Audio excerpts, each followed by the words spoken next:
செக்யூலார். மதச்சார்பின்மை. மதச்சார்பின்மைனா என்ன? எல்லாத்துக்கும் என்ன பாயிண்ட் தெரியுமா ஞாபகம் வரும்? மதச்சார்பின்மைனா நம்ம நாடு மதச்சார்பின்மை நாடு. ஆமா, மதச்சார்பின்மை நாடு. எப்படி சொல்றோம்? எல்லா மக்களும் என்ன பண்றாங்க? எந்த மதத்தை இருந்தாலும் ஃபாலோ பண்ணணும்.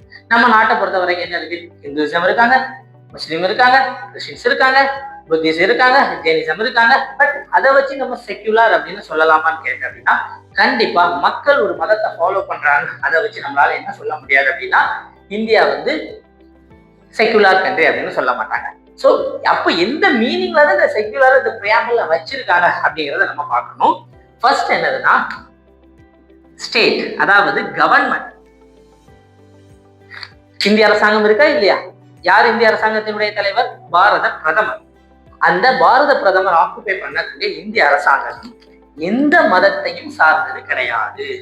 அதாவது இந்திய பிரதமராகிய அரசின் தலைவர் எந்த மதத்தை சார்ந்தவங்க தான் அந்த பொசிஷன் ஆக்குபை பண்ணணும் அப்படின்னு சொல்ல முடியாது.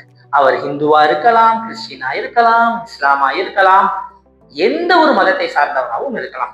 மக்களுடைய சப்போர்ட் எந்த ஒரு நபருக்கு இருக்கோ அவரால் என்ன பண்ண முடியும் அப்படின்னா நாட்டினுடைய உச்சபட்சமான பதவி என்ன பண்ண முடியும்னா அடைய முடியும். அப்ப இந்திய நாடு செக்குலர் நாடு அப்படிங்கிறதுக்கான விஷயம் நமக்கு புரிஞ்சுச்சா? ஓகே, அடுத்து